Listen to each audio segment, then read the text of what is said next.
All right, can you hear me? Yes, ma'am. All right, thank you. Just tell me if at any point you cannot hear me very well. So what we are going to do today is that we are going to continue with the low pass prototypes, and then we'll do a couple of designs as examples. So before I start, I would like to hear if you have any questions, any comments, anything, before we start the lecture.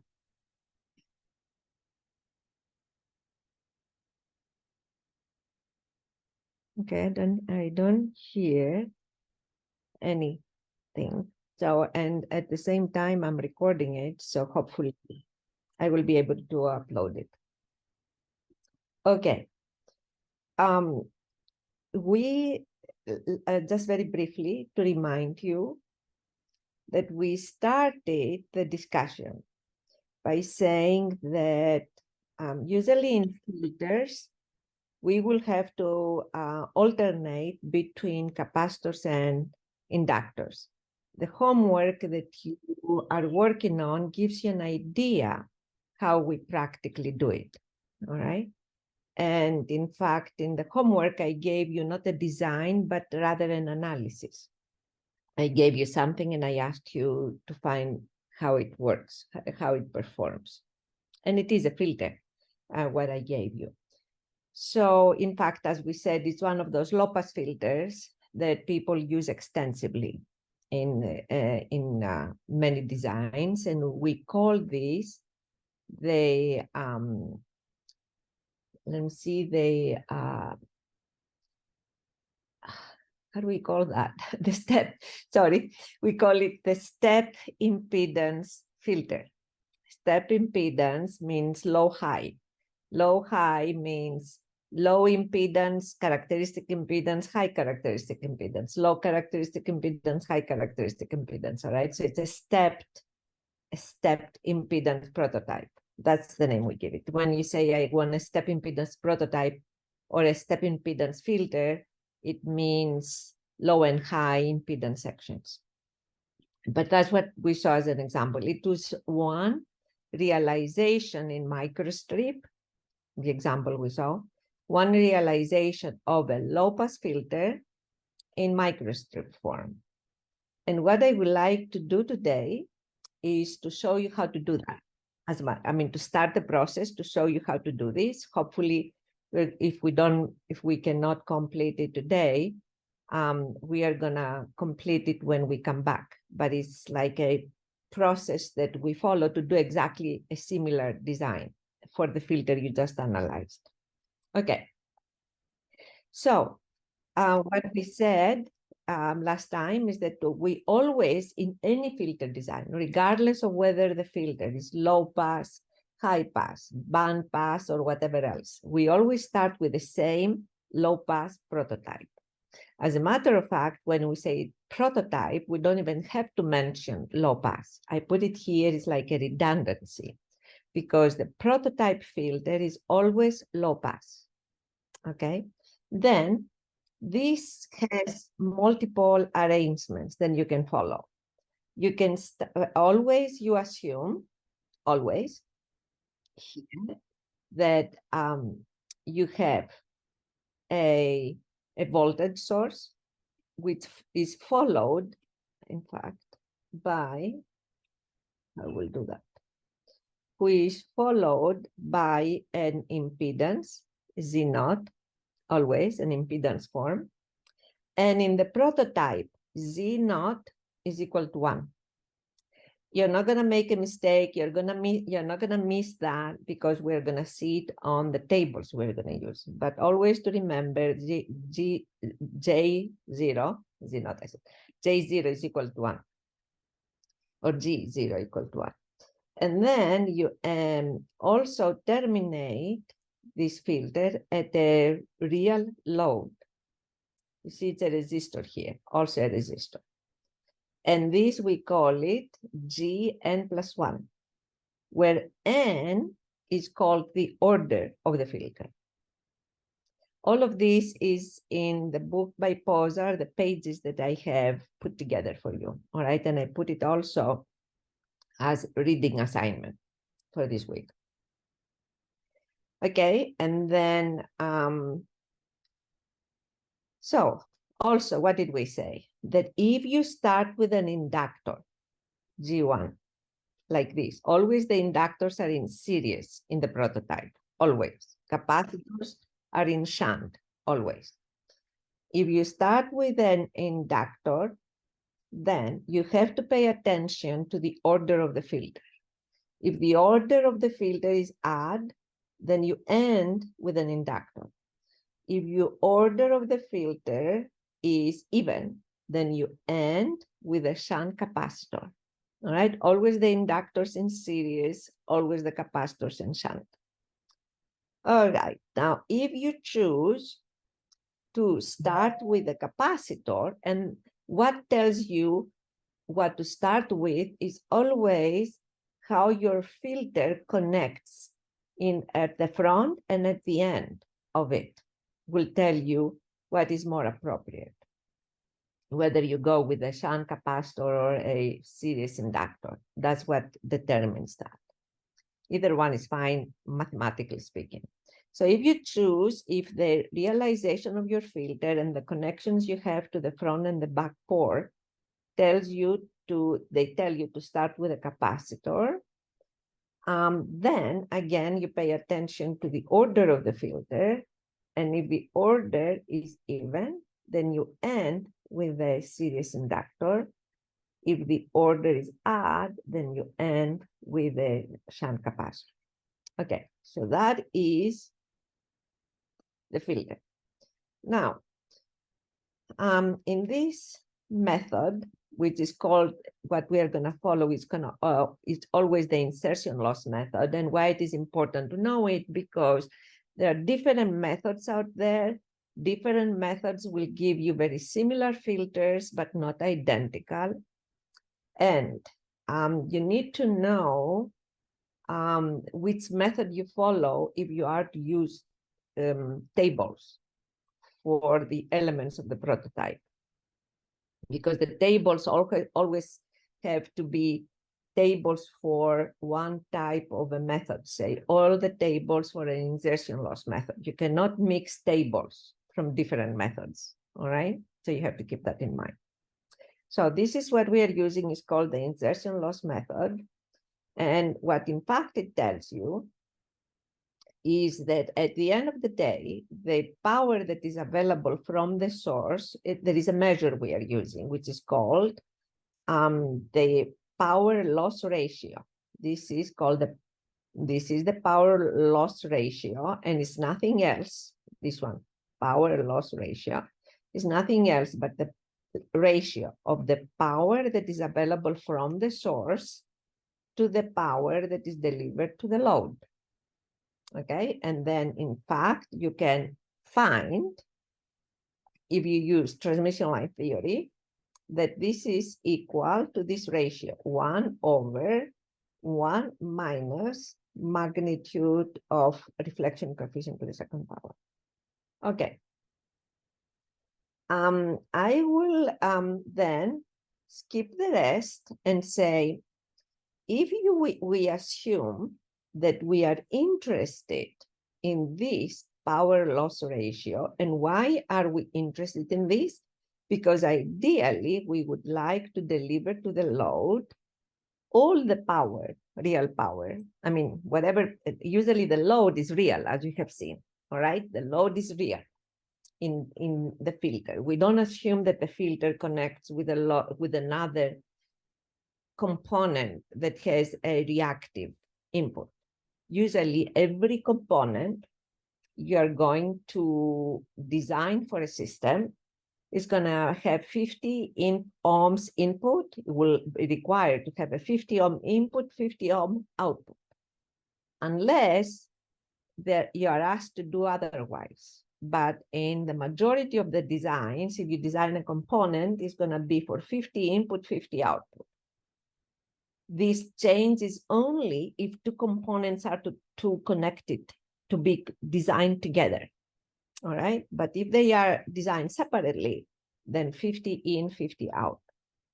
All right, so in this case, we are therefore interested to find out what is the maximum power we can deliver from the source, which in that particular case we'll assume is a 50 ohm, to the load, where we will assume is 50 ohms. All right, and as a matter of fact, if I go here one step up, you're going to see that G naught, which is the in the prototype, is the input, is the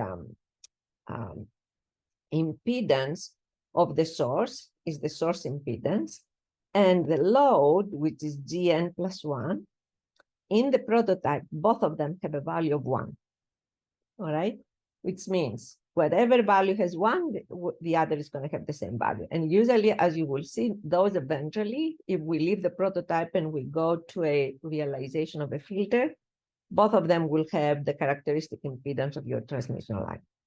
Okay, so now we say, all right, on the basis of all of this, depending on how you write your power loss ratio, people have been able to write it in this particular form, in this very general form, all right? 1 plus something. And then on the basis of how they, what kind of functions of the frequency square, omega is the radial frequency square, what kind of functions we assume for m of omega square and n of omega square, then we'll have different types of filters. So we divide the most interesting filters that we are designing are divided into 2 groups, what we call binomial or Butterworth response. This is the mathematical expression, or what we call in engineering maximally flat filters. And these are the filters where in their band of operation, whether it's a low pass in the pass band, which is at the low end, or in the center band, which is for a band pass filter, or in the high pass, for high pass also there is a band extends to infinity, that all of these, and in the band where they let the signal go through, they look flat in the response. So that's why they call maximally flat filters. And how do you plot the response?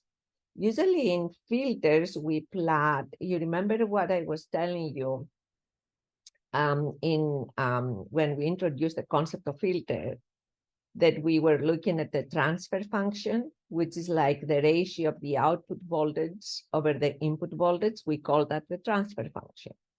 In reality, this power loss ratio is another way to represent the transfer function, but in power form.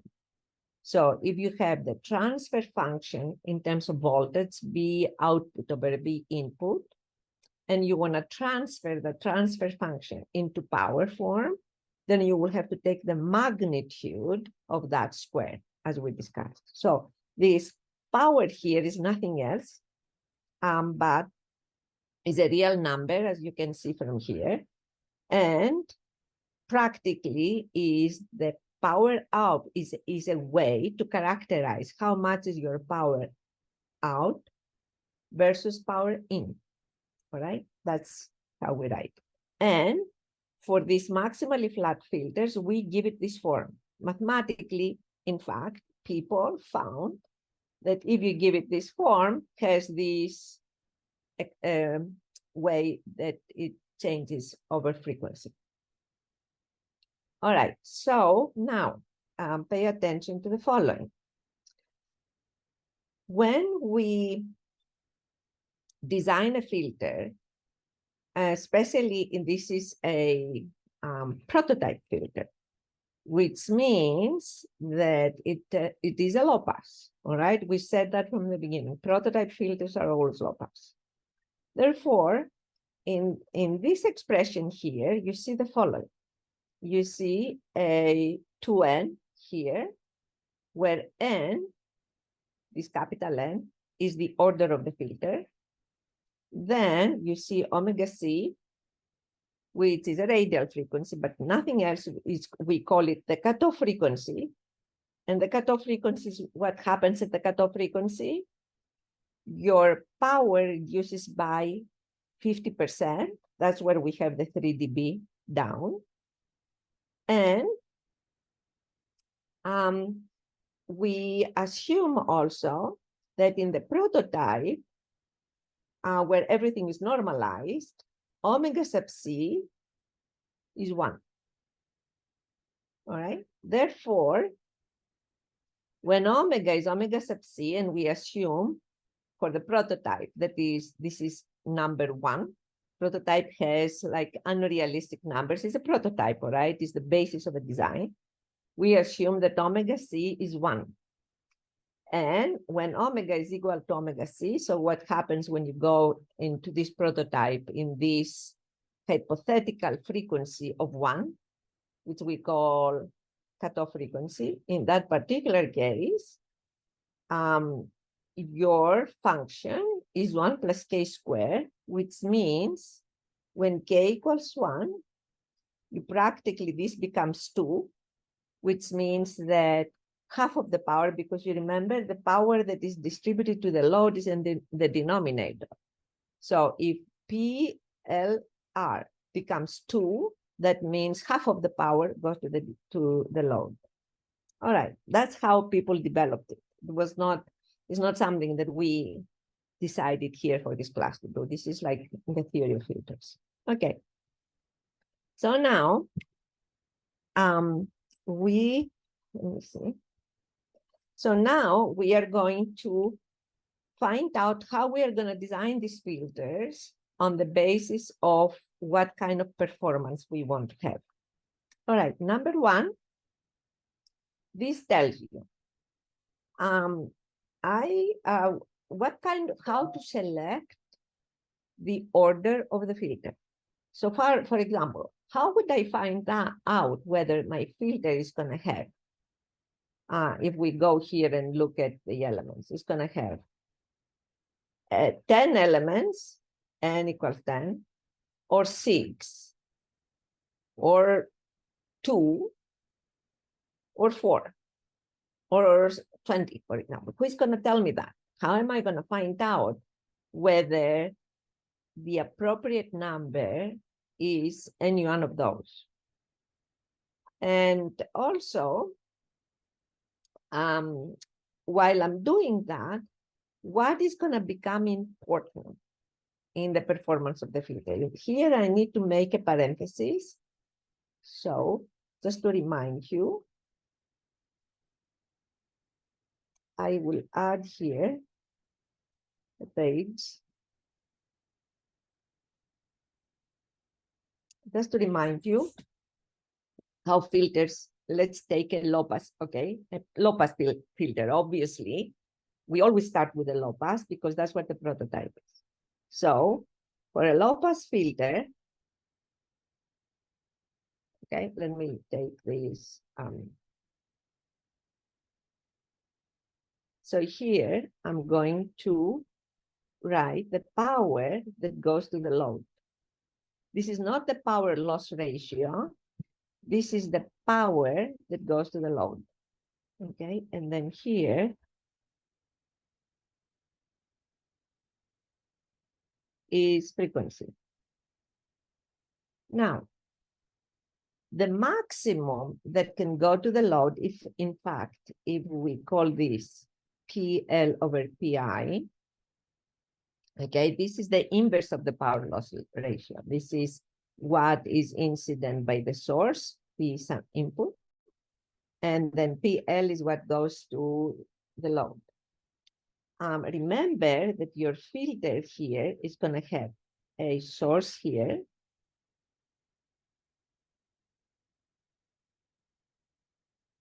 and then it's going to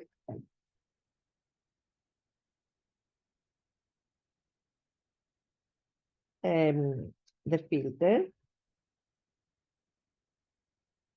and then at the end we're going to have a load.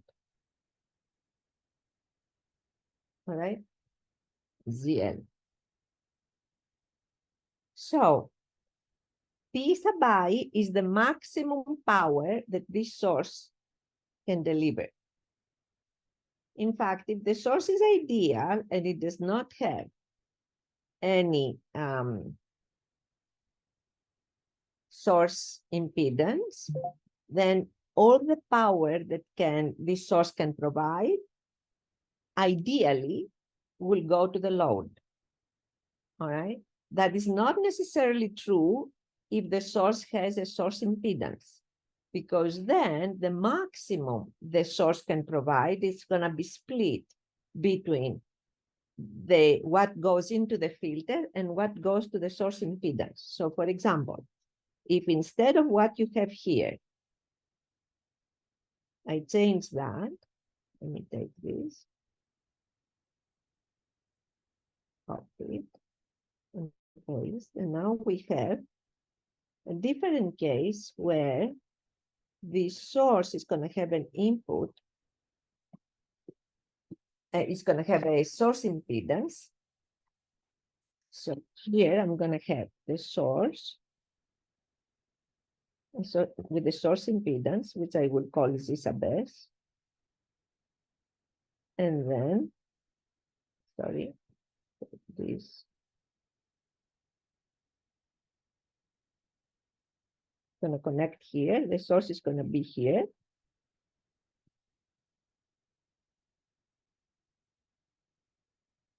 And then it's going to connect to that filter. Let me remove that. It's not good the way I have it. Okay, like this. All right, in this case, what is the maximum that can go here? So what is the maximum input impedance? What are the conditions? So the input power is maximum. Okay, so the way I have written it, again, to understand it, is P input, but maximum. Let me write it this way. So that my question here is, under what conditions, or what condition P I is P I max? Who is gonna tell me? It's that the input impedance at PI max is equal to ZS conjugate. Yes, exactly. So Z input here has to be equal to ZS complex conjugate. Under that condition, then we have P input to be equal to P max, all right? No more than that. But when we plot here for the filters, we will assume that what we plot is the power that goes to the load over the maximum that it could go under any possible realistic conditions. Okay. So the maximum that can go to PL is going to be obviously what? P input max. All right. So PL at most can receive P input max, meaning everything that can possibly go into the filter goes directly, nothing gets reflected. So, and everything that is possible to go through goes directly to the load. All right, so the maximum number here is 1. All right. Now, the other thing is to know at what point, this is a low pass, all right, you remember? At what point, this is the prototype. At what point, in terms of frequency, only half of this power is going to go through. If we plot just the ratio, half practically is going to be somewhere here. All right, it's going to be somewhere there. But if we plot 10 logarithm of this ratio, then what it would normally go to half, half becomes minus 3 dBs. So say there. So, or in fact, let's move it down so I know this is minus 3 dBs. And if this is minus 3 dB, 1 becomes 0. Okay, how much is the logarithm of 1? 0 times 10, 0. So instead of 1 here, so what I will do is to move a little, oops, I will move this one a little bit further out, there, say, so I can put here 0. That's the maximum value, and then it goes down. And now we call this frequency the cutoff frequency. That's the name of the cutoff frequency. So obviously, when we design the filter, we are going to give us omega C. So the specs of the filter, as we say, specs, will be omega C.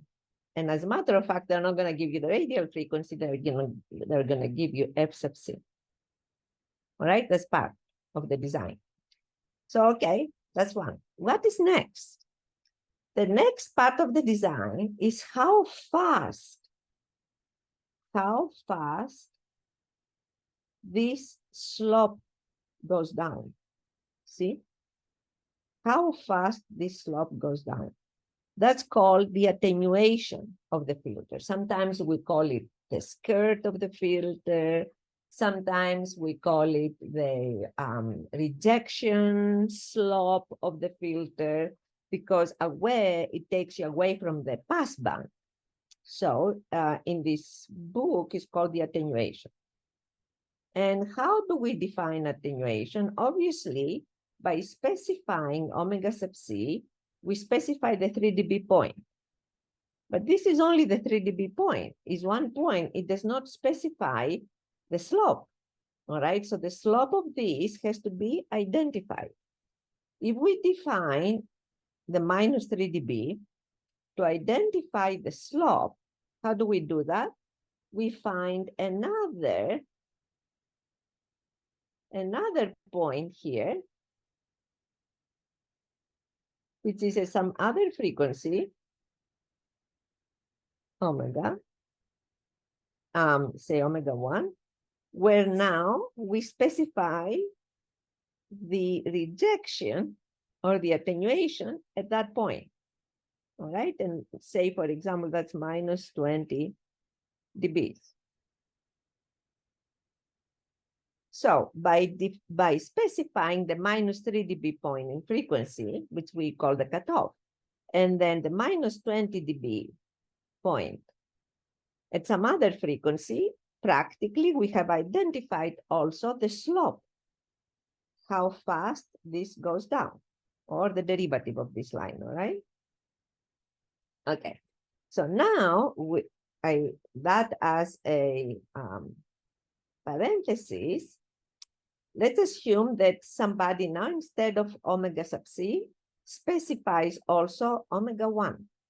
And how we are going to specify omega 1, since we don't know yet omega sub C, at least for the next step, we are going to specify omega 1 as how many times is over omega sub C. Say could be 2 times omega sub C. It could be 2.5 times omega sub C, so and so forth. So practically, what we define omega 1 over omega sub C. That's the number we define. Okay. Eventually, we're going to have to define omega sub C specifically, but for that attenuation, we just need the ratio. Okay, so that's what we define here. You see, what happens here says, therefore, now I'm a designer, and I know that I'm going to develop a maximally flat filter. I know that omega sub c for me, even if I don't know exactly yet how much this is gonna be my cutoff frequency. And let's assume somebody told me that I want my omega 1 frequency at omega 1 frequency over omega sub c, I want to have a minus 20 dB. Minus, at that point, I want minus 20 dB. Okay. It's not equal. Just that means at that point I want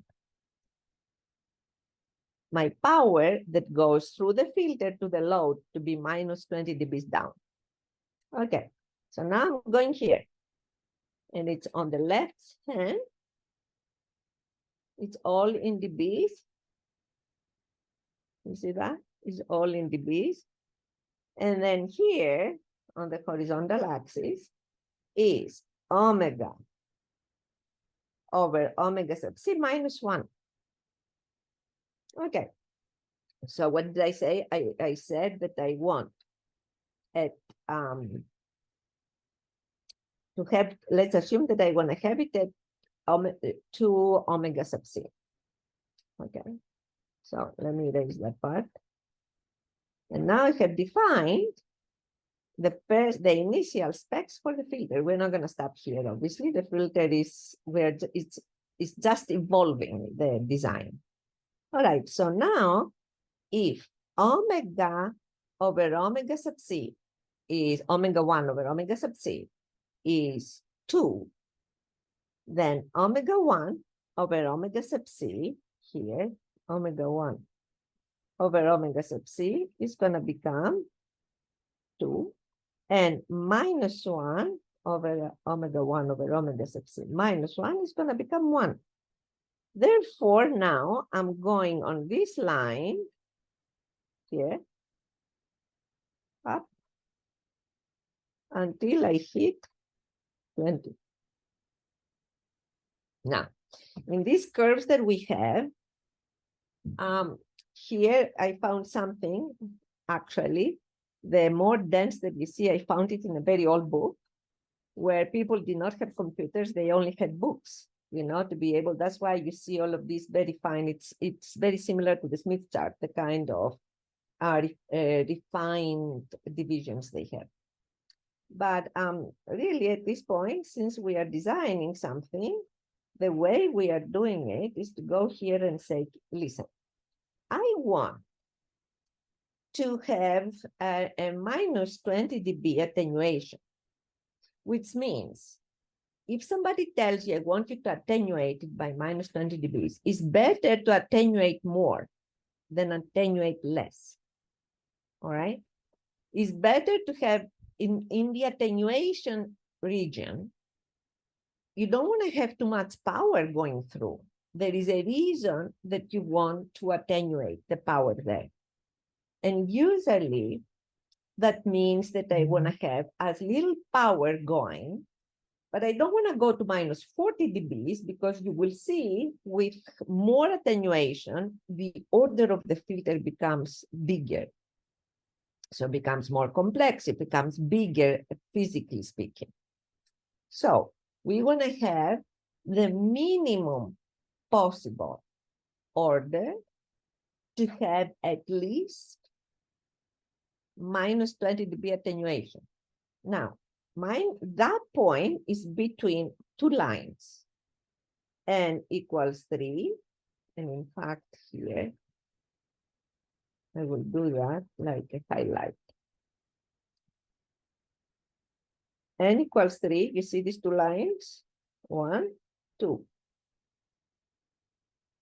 N equals 4. Anything above that point, this dot, is going to give you, any n above that is going to give you above n equals 3, obviously, because n is an integer number. You cannot have 3.5 components, all right?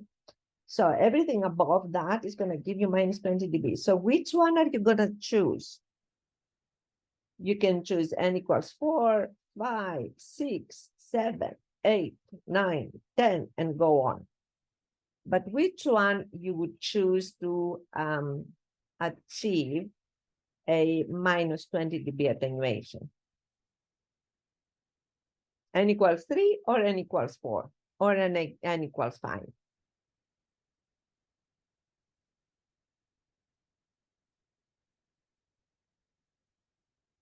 Who is gonna tell me? The N equals 4 Yes. Why don't you choose N equals 3? because below the point. Good. Why do you not choose N equals 5? Just because it was N equals 4 was closer to it. No, could be not necessarily. That's not, I mean, if you are N equals 4, you have already satisfied the spec. The moment you satisfy a spec, you're done. So nobody's gonna thank you for going instead of minus 20 dBs to minus 30. However, there is one thing that makes you stick with the lowest possible order. Because as N grows bigger, then so many more elements you are gonna need to be able to make your filter, which implies that either your filter is gonna be longer, it's gonna be bigger, and it's gonna have more ohmic losses since you're gonna make it out of metal, all right, microstrip, for example. So yes, you're gonna have more attenuation. However, if you have more ohmic losses, you're not gonna have a good passband because losses are gonna go everywhere. You're gonna have losses at low frequencies, at high frequencies. So instead of going close to 1 in your passband, you're gonna be below that because of your losses. So nobody wants to do something more than is needed in circuits. You go for the least possible to satisfy the requirements, all right? You never get too generous because cost is higher, losses are higher, usually with bigger sizes. So we go to N equals 4 from here. Therefore, we select N equals 4. Okay. Here, for example, I had another example that I did some time ago. We are solving a totally different example here. I gave a 30 dB and a 20 dB actually. Oh, I gave the same one. How about this? Without paying attention. I like it somehow. All right, so in this case, I went to 30, so, and it was rather 30, not 20. But in any case, let me in fact correct that since I here, and I will need to make sure that I correct it because this particular round is for 30. All right. If I were to have 30, then I will correct it here and then make sure that I have corrected in the notes. If I had 30, then I would have to select 5 because it goes right on 5. Okay, I'm not gonna go to 6. Okay, so now let's go 5 since I have the rest. N equals 5, it says here, value of N 5. That implies that you're gonna have, according to this one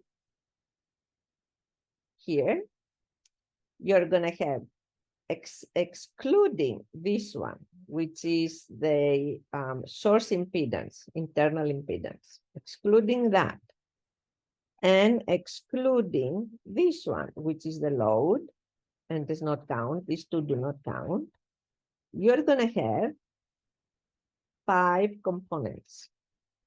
5 components makes N to be odd. See here? So if I start with an inductance, I'm going to have 1 inductance here, one inductance, 1 capacitance, 2 elements, another inductance, 3 elements, another capacitance, 4 elements, and the last inductance makes it 5. Okay. So now I'm going here. So N equals 5 here. You're gonna make sure. But you see, you have 6 elements. Why do you have 6? Because it includes the load. And the load is 1. Now you may wanna say, why do you include this since it is 1? We know because in some other designs, not in the maximally flat, but the repole, the equal repole, which is the Chebyshev, the values of the loads that you need so the filter operates well may not necessarily be one. There are only one for the maximally flat or the Butterworth. However, people at the time, so don't confuse those who are using the tables, they decided, well, I'm gonna also include for a n=5 filter, I'm gonna include the load at the end. But none of these designs includes the internal impedance of the source. So they all start at 1, the numbers.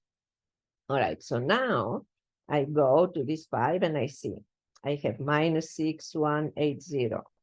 And then I have this number, this. But then look also, in this particular case, G1, G2, G3, G4, and G5, they have some kind of reflective symmetry. So 1.618 and 1.618 are the same here. And these two are the same, all right? That's true only for the Butterworth, not necessarily for all other filters. You need to keep that in mind. Don't generalize too much.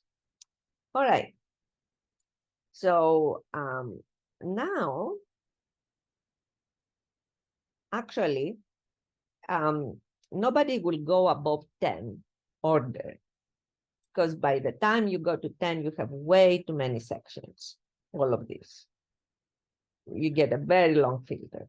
So people will try to stop somewhere reasonable. All right, so we have 5. So now this is how we construct our filter, all right? We started with an inductance, we ended with an inductance because it's odd. This one is 1, and this one is 1, all right? We got the 1, as a matter of fact, is here. We got it from the table. So we write it down. In these filters, you need to make sure that you have to write it clearly. Don't get confused. It's just a recipe we're going to follow, but you have to apply this recipe clearly and effectively. Otherwise, there will be a lot of multiplications. And eventually, you can do it on ADS, as a matter of fact, or you can write a small program. But when you write it down like this, be careful to write it clearly. So we put all of this here. So practically at this point, we have a prototype where in this prototype, this one is a inductor, this is a capacitor, and so forth. However, the values that we got here mean nothing because they're just numbers. So yeah, we know where we're going to place inductors and capacitors, but we have no idea what their values are going to be. So now we want to go through what we call scaling or transformations. So now we have to take these numbers, the values of the G's, and change them into whatever they are appropriate for them. So for example, G0, which you see here and has the value of 1, is nothing else but a resistor. We always assume that the internal impedance of the source is resistive, all right? So to be able to find the exact value for this resistor, we are gonna assume, first of all, what kind we are going to make a decision, rather, of what kind of characteristic impedance we're gonna use. All right, you remember what I told you that whenever I don't mention it, you will assume 50. So in this one, since we have not mentioned anything about Z0 yet, we will assume that our Z0 is 50. And nobody has told us anything differently. But somebody can tell you in the design, I want the input and output ports to have 100 ohm impedances for whatever reason in the system. So practically you will have to use a value for Z0, which is different than 50 ohms. But since I have not mentioned anything about Z0, you use 50. Okay, so then number one, before you go there, in fact, let me do it step by step, not everything. So we'll do the impedance scaling first. All right, here I have two scalings, but I will do the impedance and then we'll do the frequency. Impedance, multiply all of everything that eventually is going to become an impedance, you multiply it with Z0. Everything that eventually is going to become a capacitance, you divide by Z0. Remember these two. So the first one is an impedance. Therefore, you take the value of G0, which is 1 in this case, and you multiply by Z0, which is 50. So RS is going to become 50 ohms. Then you take all of the inductances, G1, G3, G5. I group them all here. And all of the inductances, we're going to take the value for this inductance, multiply by Z0, and divide by omega C. And yet I have not said anything about omega C. All right, but this is a combined transformation of impedance and frequency. Then I take all of the capacitance, I have two, G2 and G4. I take all of the capacitances and I divide, as we said, with Z0, and also I divide with omega C.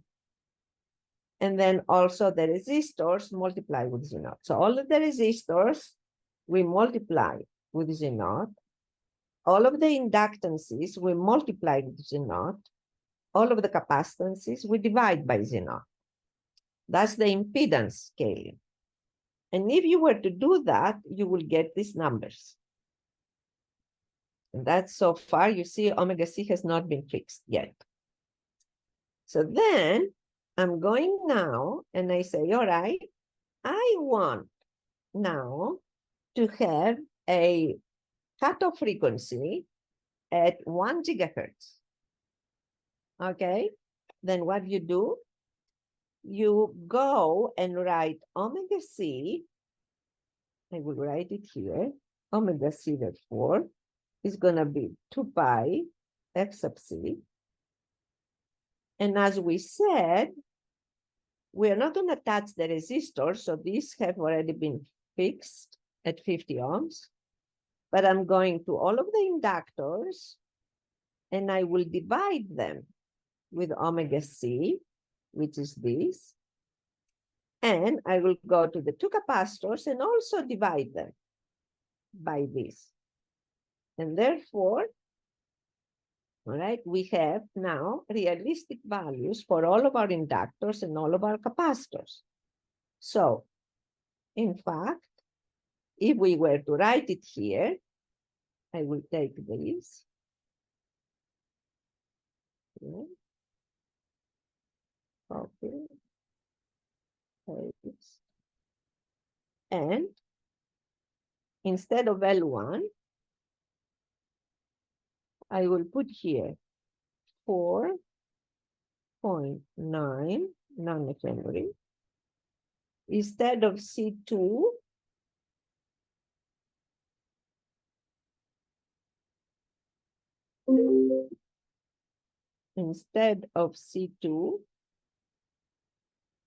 there, I will put 5 picofarads.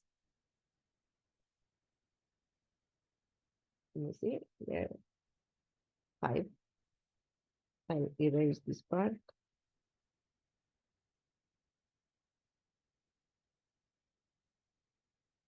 Picofarads. Oops. Wrong. 5. Then I will have another picofarads there. Remember the symmetry? So I don't do this for the whole. This one, 5 picofarads. Then I will do this one also, 4.9 nanohenries. And only the one that remains is the centered one, which I calculated from G3 by multiplying with Z0 and dividing by omega C. And that's 15.9 nanohenries. And I write it here. So 15.9 nanohenries. All right. Now, if I were to go and find these tiny components, because 5 picofarads is small, 5, say, approximately nanohenries is small. So if I were to be able to find them and connect them like this, I will have an LC low-pass filter, okay? And as a matter of fact, if you take these parameters and you enter them in ADS, like you see here, which this is how I would expect you to do things in ADS, then practically you get this performance for your filter, which in fact, it works very well because this is my cutoff frequency. Look where it is, the -3 dBs, very close. It's like here, up here in M1. That shows you that I'm very close to cut off at -3 dBs. It's -3.053, all right? Very close. Is exactly where I want it at 1 gigahertz.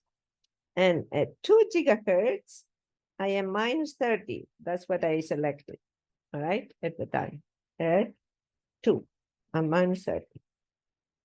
And that is how I design my low-pass filter. So now we will have from there, I will have to stop for a second and ask you if you have any questions, and then we will proceed.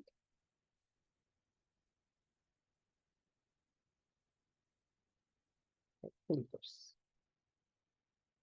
Any questions so far?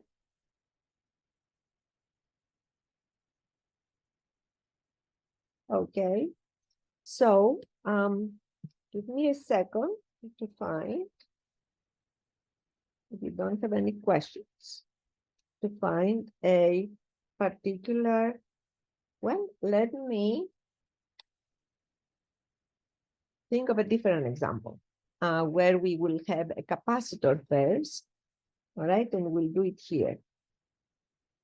And as a matter of fact, there are, let me think for a second, because I believe, no.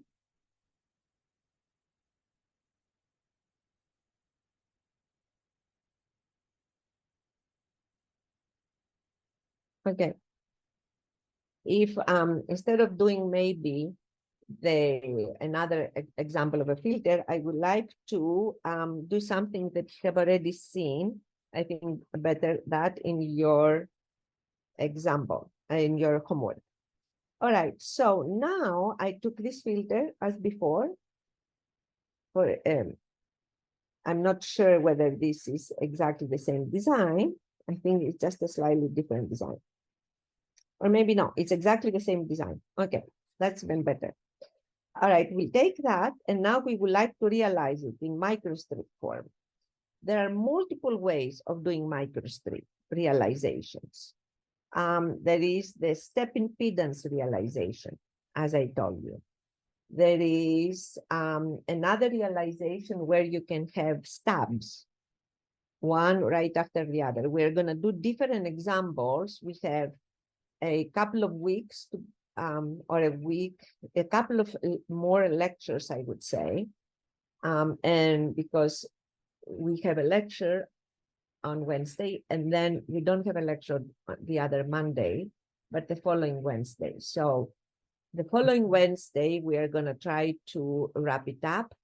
But therefore, I will give you some other examples. But now I would like to show you the how you're thinking about a filter that you can design, and a filter that is very similar to what you analyze. You're trying to analyze in your homework.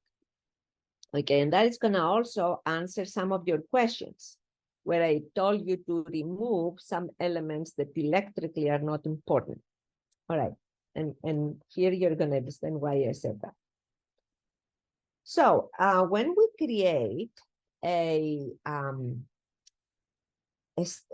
stepped impedance filter, practically what it means is we want to realize the inductors and the capacitors that we have in our filter, but using small sections of line.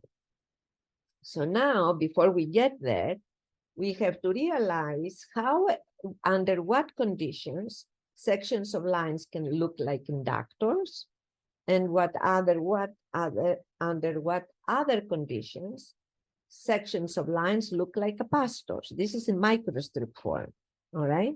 And you remember the microstrip, just let me put one here. Excuse me here. So to remember, the microstrip looks like this. It has a substrate here. It's a strip here, metallic strip. Usually, it is a conductor that we metallize, and then it is ground. All right, and then extends like this.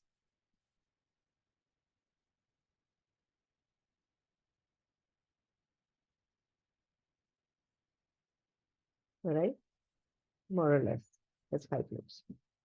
All right, so, and the field in this microstrip is in between the upper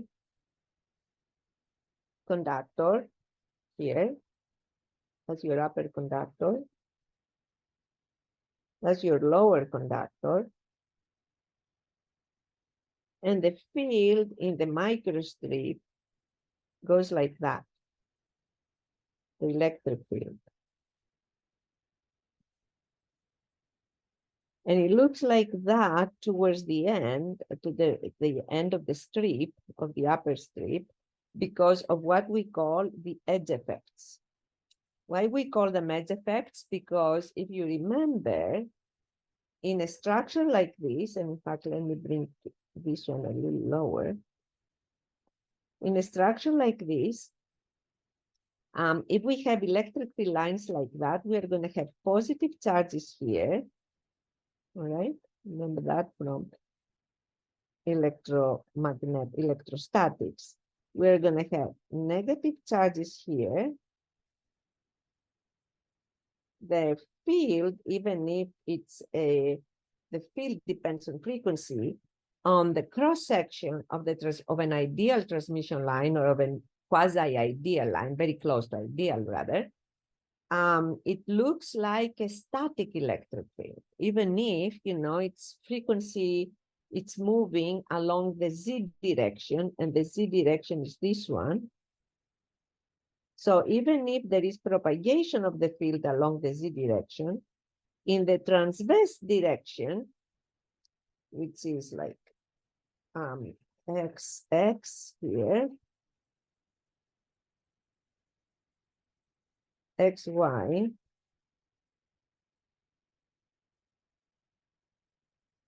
in these directions, and as a matter of fact, let me do this here, change it so you don't get confused. And here, change that. So you see, and here, change this is the four, these are the coordinates. So, the field propagates along the z coordinate, all right? That's where the microstrip mode goes like that, propagates along this direction as z to the minus j beta z, you remember? Assume you don't have any reflections, that's your wave. However, in the transverse direction, which is x and y, the distribution of the electric field looks like a static field. That's why we call this transmission line the quasi-TM, which is the transverse electromagnetic. It looks like an electrostatic field, right? While only in the distribution, how it distributes. While this one, it's obviously a propagating wave, it's not electrostatic. Okay, so the electric looks like that. Now, when it comes to charges, the charges love to crowd at corners. They love the corners, okay? So you're gonna have a lot of charges. Probably you remember the examples in physics, maybe from high school, where I don't know anymore, maybe it's forbidden, but the old days, they would put a kid on a chair, or the faculty will do that, the teacher in high school. They will put a voltage, you will not touch the ground, so you're not gonna be like, you're not gonna have a problem. But then all of the charges will go on your hair. Remember, and your hair would go like that. There are pictures like this if you did not do it in school, which means like if you have sharp corners, like a piece of hair, like the end of the hair, then charges will go there. So they go there, and what happens when they go there? So obviously there will be a number of lines that go like that. All right. So that's how, and these are called edge effects if you read it. That's your microstrip. Now, since all of the electric field goes underneath the microstrip between the upper conductor and the lower conductor, since your field is here and here, but in between the conductors, all right? Then, ideally, if that upper conductor were to be longer and were to be closer to the lower conductor, you will have a very strong electric field here. If you have very strong electric field between two conductors, how does this section of the line would operate? How would it behave? It would behave like a capacitor. Do you agree? It would behave like a capacitor because you're going to have a very strong electric field trapped between two conductors. And that's what happens in a capacitor. Assuming, therefore, that this here is long enough and close enough to the lower. Now, so this one has more of a capacitive effect, all right? So say more like capacitor.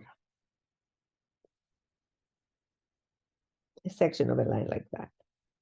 Let me now take the same line. Okay, I will take exactly the same thing.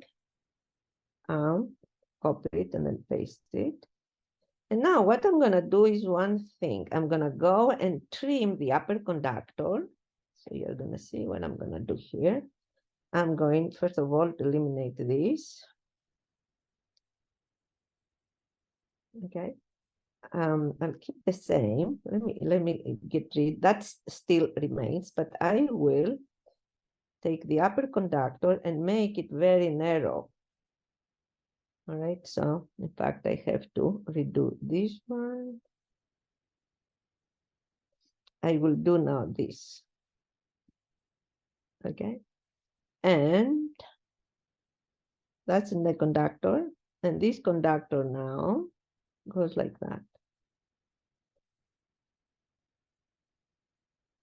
All right, what happens now? Yeah, I still have charges that are here, but the area where the two conductors face each other is very narrow, is not as wide anymore. And so in this case, in addition to charges that we have here, you remember what I said, that these charges are not permanent charges there, but they move.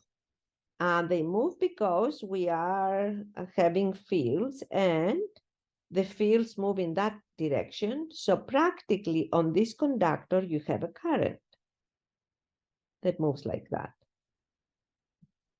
You had the current in the previous case too. But in this particular case, because it's narrow and it's compared to its width, is far away, the strip is far away from the ground, then what really is the primary contributor to the field around it is the current, not the charges. I mean, the current and the charges are one and the same because the charges create the current. But what happens now is the impact of the magnetic field that will create these kinds of lines, all right? Like this. And this is going to be much more prominent than the electric field lines that are still here, but are not as strong as before. All right. So now the magnetic field lines are the strongest. The magnetic field existed before, but it was not as strong as this one. So now, since you have magnetic field stores primarily, then a section of this line is going to be like an inductor. So practically what we write here, and this is more like an inductor,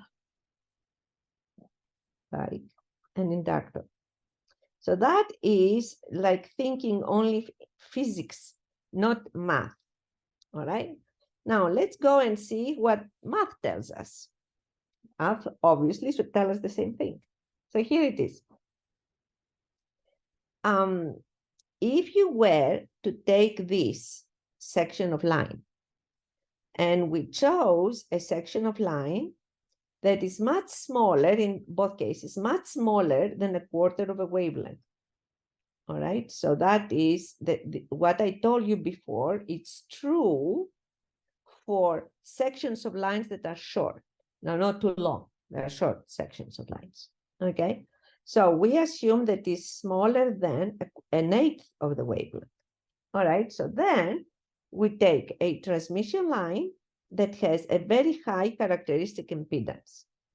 What does that mean? Let's think what the characteristic impedance of the line was. Do you remember when we defined the characteristic impedance from an ideal transmission line? We defined it as the square root of L over C, where L was the per unit of line inductance of the transmission line, and C was the per unit of line capacitance of the line.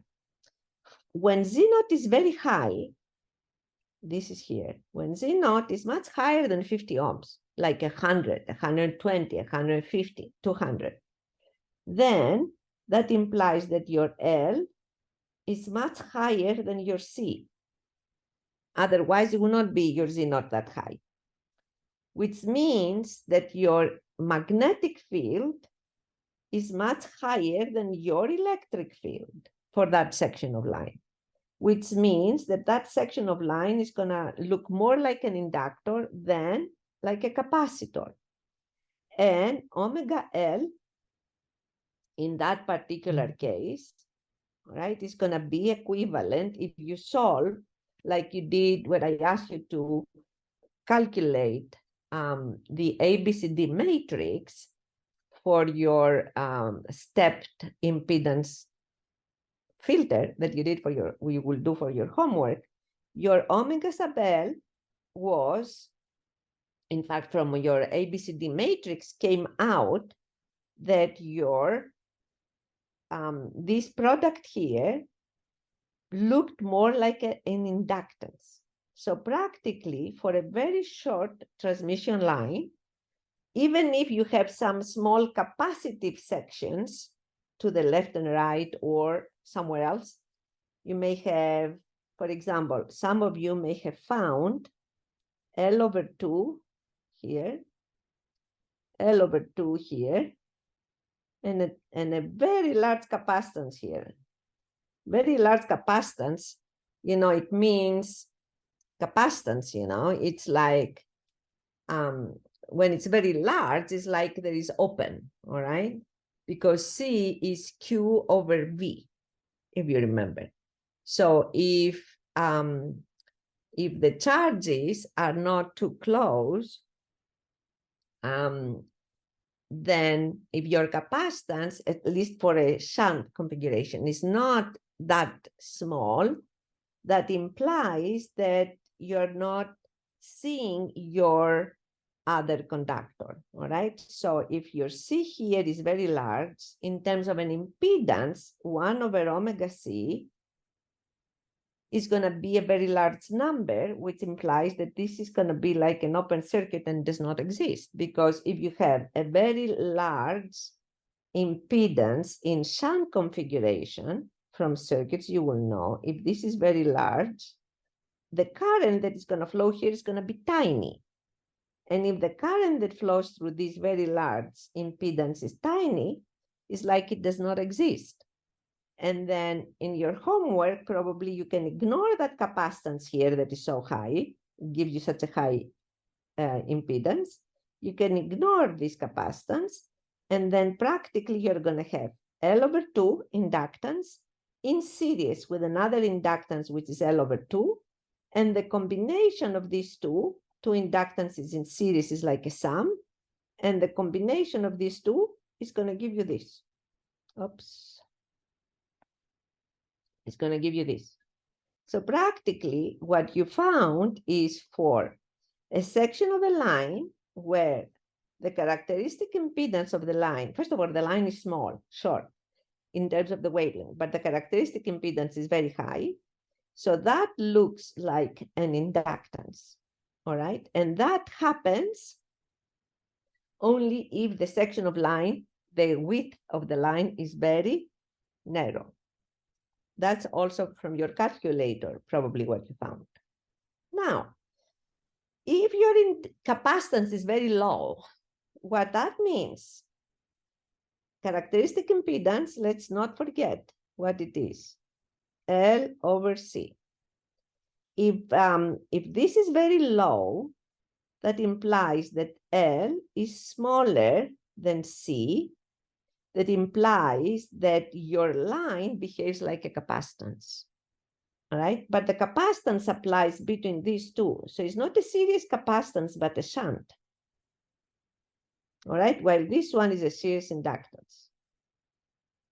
So when your Z0, only in this case, if your L is much smaller than your C, this is very small.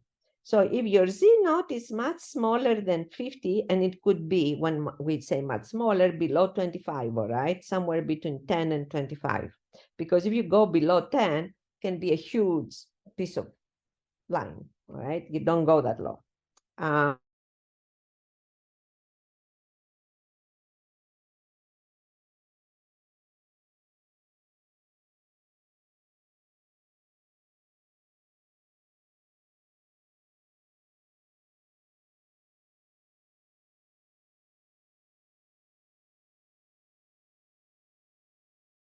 Professor, I think you cut out.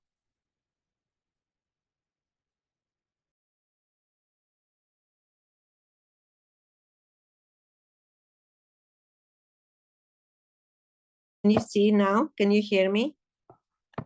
Yes, ma'am. Yes. Okay, perfect, ma'am. thank you. Just a second. All right, so now you can hear me. Okay, and so this one, and we almost came close to it. If it's in this range, then omega C is equal to that, and you can find the capacitance that is equivalent to this very short section of line with very low impedance.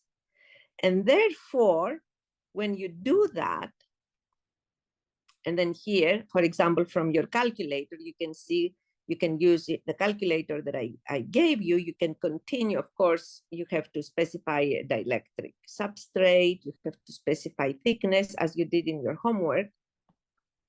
And then a narrow line like this, narrow width, will give you an inductance, like here. A wide width line that is a low impedance. So narrow width, high impedance.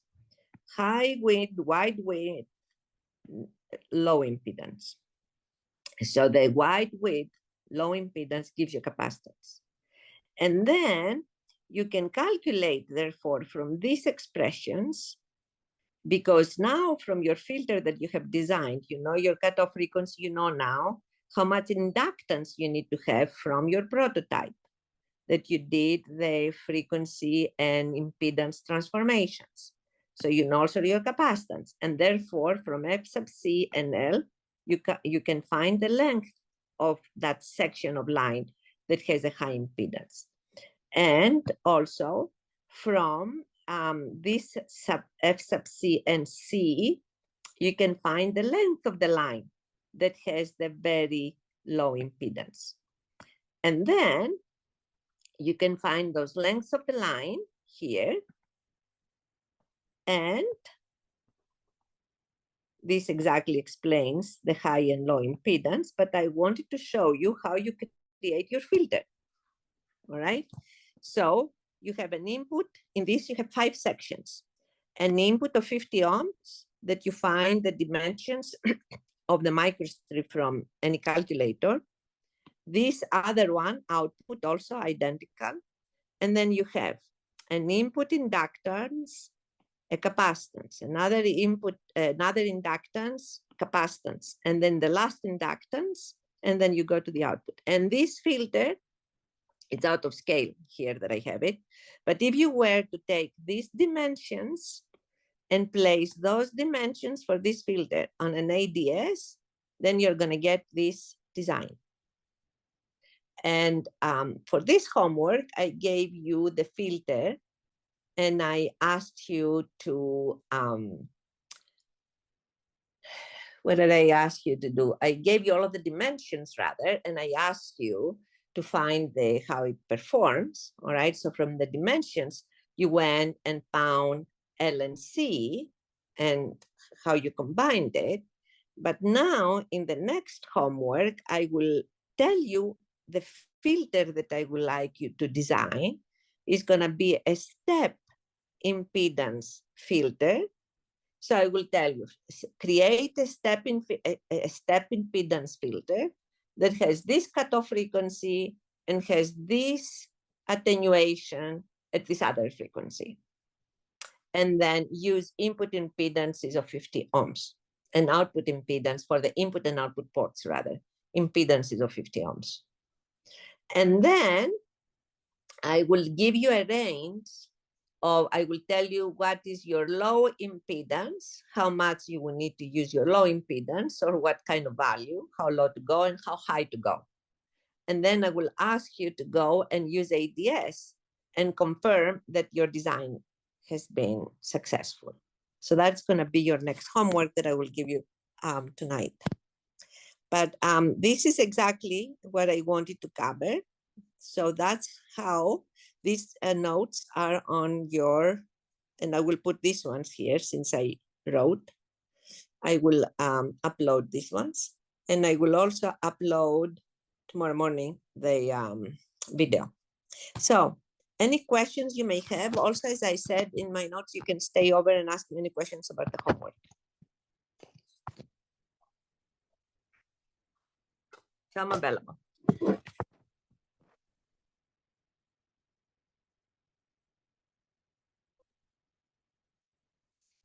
I have a question about the homework. Yes. You asked us in part 3 to plot it versus frequency. Mm-hmm.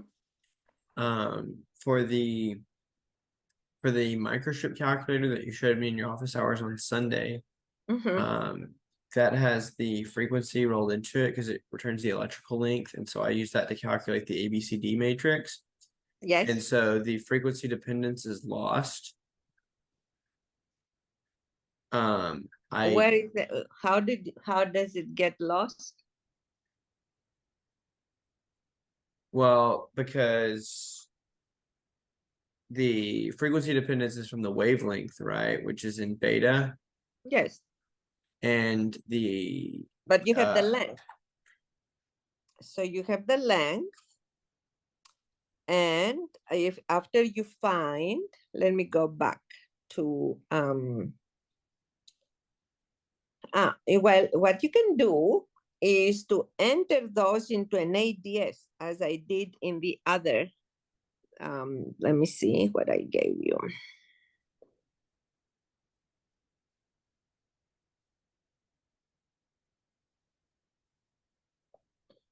One second. I gave you here. You enter these values into ADS, or you write a small program and it gives you the output over frequency. Okay.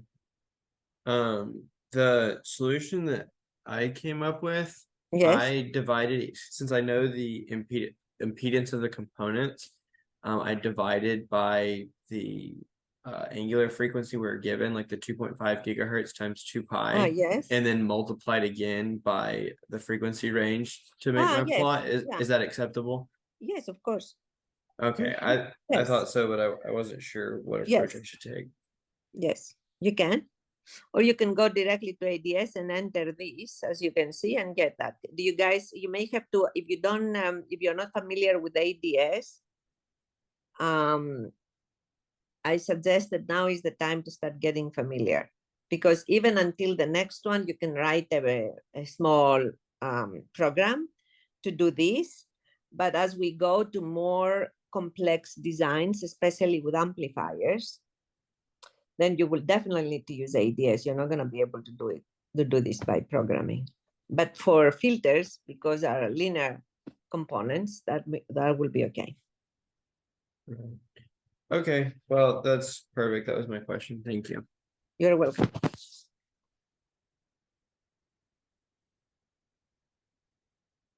I had a question. I think Yes. you partially answered it actually during lecture, but I did want to ask kind of what was the limit on eliminating some of the components in the second part? Like how big of the difference had to be? For example, two inductive ohms in inductors and capacitors, all right? If the J omega L is 2 ohms and the capacitor, the 1 over J omega C, is not that big, so it's like 50 ohms or 20 ohms, you remove the 2 ohms of the inductor, which is in parallel, in series rather. See, for example, what I mean, if you find, let's say, if you find an equivalent circuit like this, all right, something like that, and this is J2, and here we including the frequency, all right, and this is 1 over J 0.02. So practically that is not important. It's so small, because if you think that is going to connect to 50 ohms, what does two ohms give you? Nothing compared to 50. So what this is equivalent to this. Right. All right. So keep in mind that the wide sections of line will be equivalent to a capacitor, and the narrow sections of line will be equivalent to an inductor. So practically, if you're going to having for these narrow lines now, if you're going to have this one, then this, the 1 over J omega C, is going to be so large, all right? It's going to be like 100 something to the, or 150 to the point, and this one will be J50 to the point, or maybe 200, to the point that this is going to be such an large load, only a tiny current is going to go here, and therefore you can ignore it Oh, okay. and bring the two inductors together. The two inductors probably is going to be 20 something, say 20. You bring them together and they make a J40 something. Okay.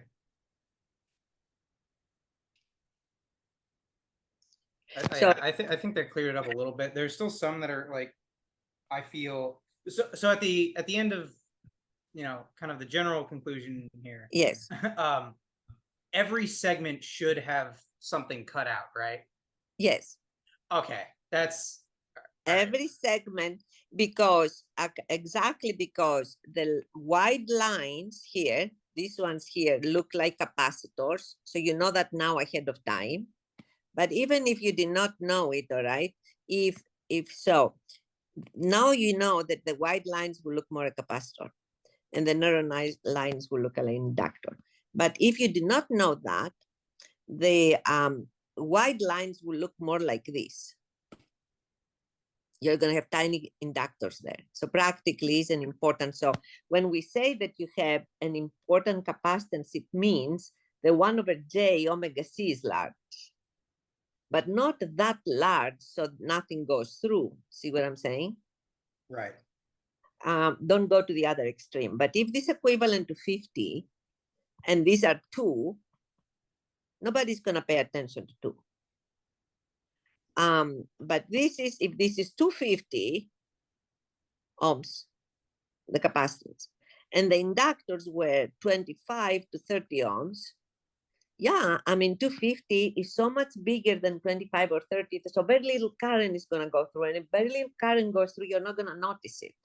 It's like it does not exist. It's like an open circuit. Okay. So you ignore the inductance if they're very small compared to the impedance of the capacitance. You ignore the capacitor if the impedance of the capacitance, the shunt capacitor, is too large compared to your inductances, to the impedance of the inductors.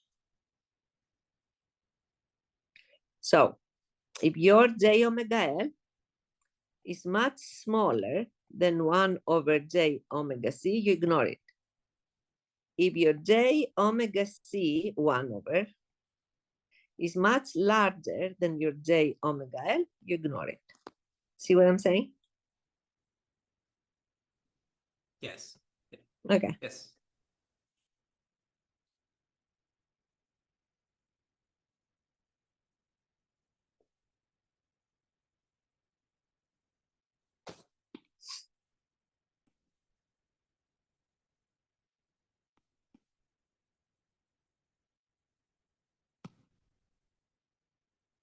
Any other questions?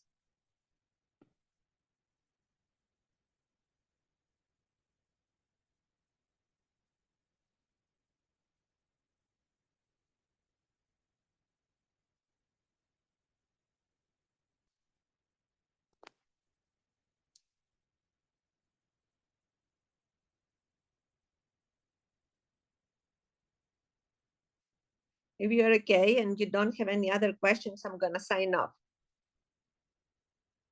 Okay? Okay, thank you. All right, you're welcome, and I will see you on Wednesday. And tomorrow office hours. Okay, bye.